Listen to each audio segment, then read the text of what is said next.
If the only tool you have is a hammer, you tend to see every problem as a nail. Abraham Maslow. What Maslow meant by the hammer is the power of education. Education has the power to solve most problems in the world today. Part of our duty towards our society is increasing the sharing of knowledge that we have learned, experienced, or collected. Aspire is a new dialogue program that invites guests from various educational backgrounds who kindly share their stories and advice to help our new generations to live a good life. Education is for improving the lives of others and for leaving your community and world better than you found it. Marian Wright Edelman. It is highly appreciated that we have speakers who want to increase the knowledge of parents in order to ensure that our kids grow up in a safe environment. As well as educating youth, increasing the knowledge of parents is one of the best ways to ensure that our kids grow up in a safe environment. This program discusses issues that are important for people in various fields of interest. Aspire is presented by doctoral student Mahdi Alakloubi.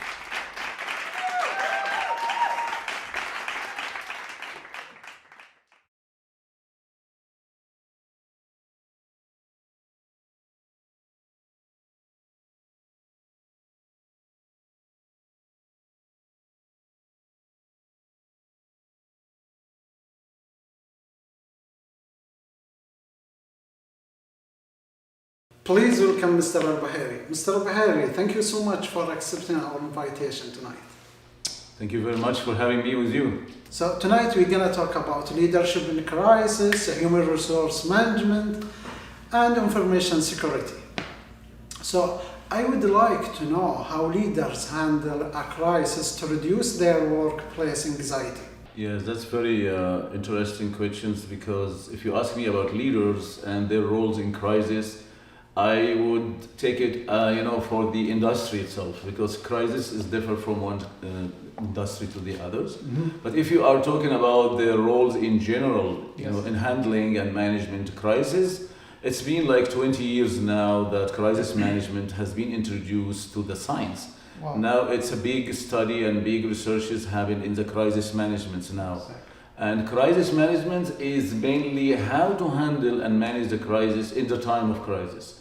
The leaders are having a very important role because are the ones who are giving us an example how to manage it. So nowadays they are introducing crisis management center, crisis management team, crisis management tools, and crisis management technology, because if you are dealing with any critical infrastructure like water, electricity, and gas, these are very critical to the society, and it needs lots of a kind of a disaster recovery and emergency response and crisis management. Yes. So if you ask me about leaders, then it's going to trigger us and take us to the recent crisis that the whole world has faced, which is COVID-19. Exactly. So what was the roles of the leader in this crisis?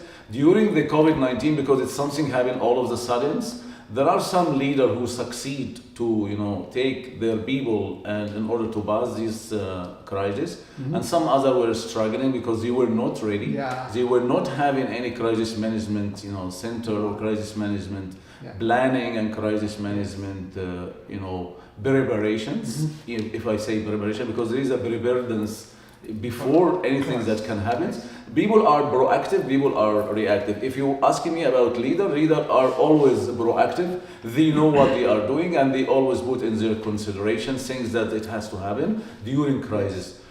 Although the COVID-19 was something, that is, unprecedented in its nature, and its bad consequences and the implication on the society, on the people, and it leads to lots of deaths and fatal, incidents, and also bad implication on the economy of the countries. It was a worldwide pandemic. But from my perspective, because this is what I have faced, working in the Department of Transport, working on the railways, working on the security management companies, leaders began to understand, how can we sustain the business while we are in crisis? And here comes the concept working from home. Yes. So nowadays people are working from home due to the crisis. Due to the decision has been made by a leader that in order to sustain the business, let's sustain the business, let's operate but from home. Let's secure the access from home and let the people operate, and maybe they can come to the offices or come to their working spaces wherever it is needed and whenever it is needed. So the leader has played a very successful role, as I have seen during the last few years. Yeah. So as you mentioned, that COVID-19 pandemic has changed the philosophy of traditional leadership in terms of relying on one leader who always holds the power. So what do you think about the future of leadership style? I mean, what is the lesson that leaders should learn from COVID-19 pandemic? Yeah, as I said earlier, that COVID-19 has resulted in lots of lessons learned. Yeah. And I think the first lesson learned from COVID-19 is that we will start thinking about what is the most appropriate way in order to sustain the business, because we work for operating the business. You know, we want something to happen and we don't want anything to stop. So how can we sustain business? I'm talking about large business. I'm talking about, you know, governmental entities, about, you know, big industry like transportations, like water supplies, like electricity, things that are very critical that you cannot live without. Right. Gas, you know, electricity and water. So the leaders now, or they have already, you know, thought about it, and they said, okay, now we have the crisis. What are the negative implications of the crisis? How can we manage? How can we properly manage? If you ask me about, you know, a proper style of a leader, the successful leader that has proven to be, you know, workable and operating during the last few years is lead by examples. So leaders are no longer holding all the authority in their hand. They don't have the time. And you know, and they have to understand the people that working with them. So leader who has got all the power, it's an autocratic way of leadership. It's no longer exists anymore. Now leaders are proactively supporting their employee, working with the employee, listening to the employee. What do they want? And I have seen that leaders are talking to the people, you know. Now they are holding town halls, talking to the people. What do they want? What do you think that the best way in order to work and together without losing the collaboration of the people and the communication among ourselves, without losing any establishment of any communication challenge in order to make the business sustainable. So, and now they are coming with a very successful model of operation, which is a hybrid model.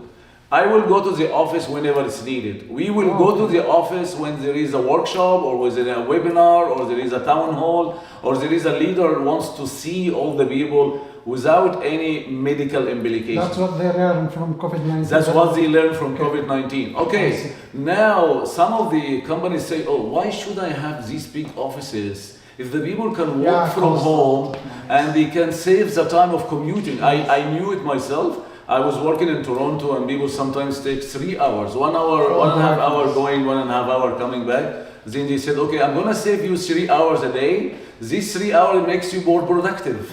And they found out that, and it's scientific statistics they have conducted, that the people are more productive being in a hybrid model, working from their home, because I'm saving them the trouble, the effort, and the tiresome of transportations, driving, taking the train, metro, underground.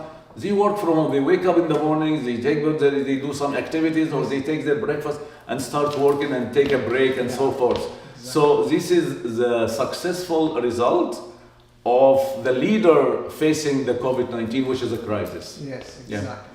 So let's talk to another topic, which is human resource management. Yes. As far as I know, that human resource management is about focusing on people, not processing, right?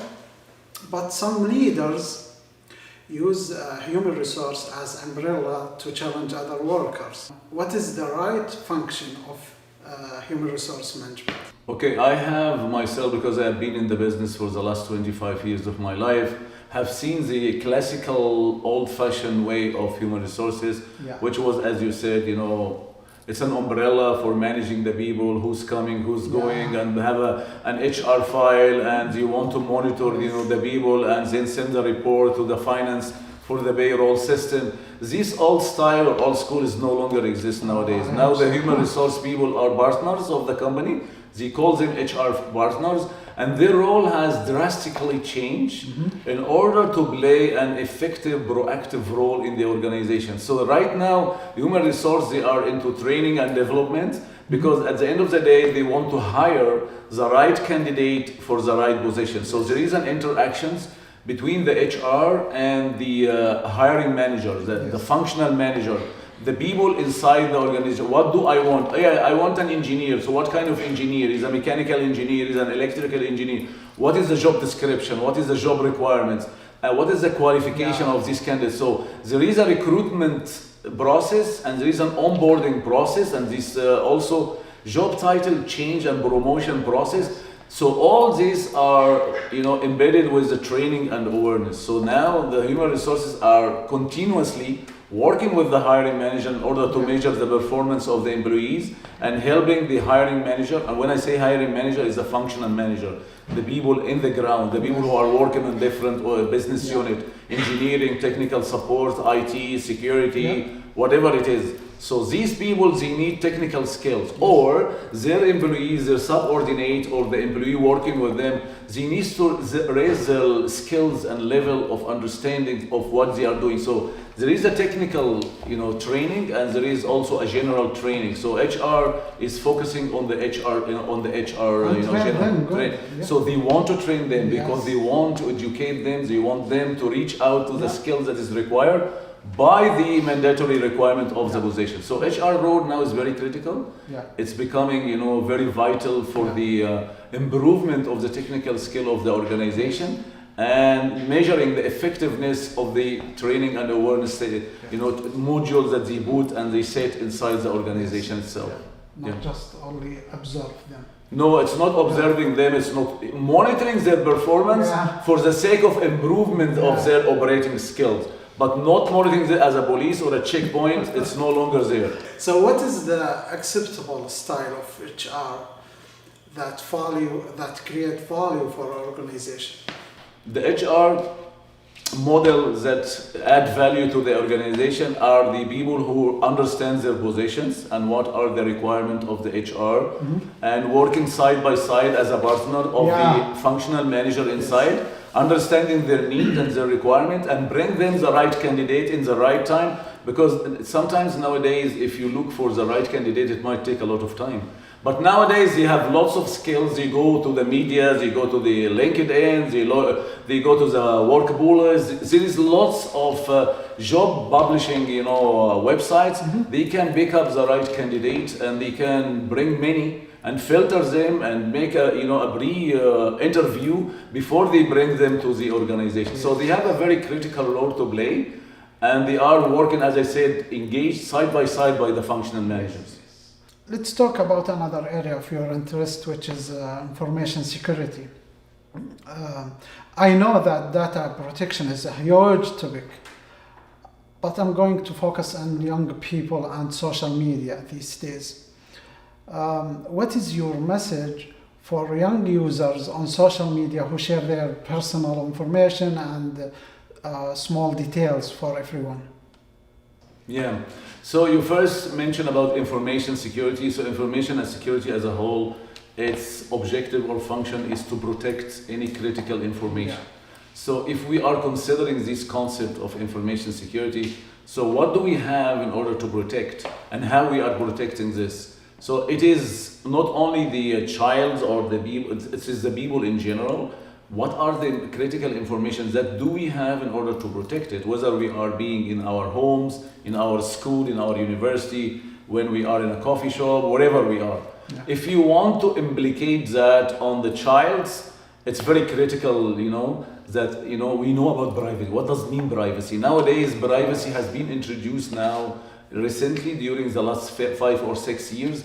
And there is, right now, if you look to the European countries, they have a GDPR standard that every country, it's a global, it's a general, protection of the private information.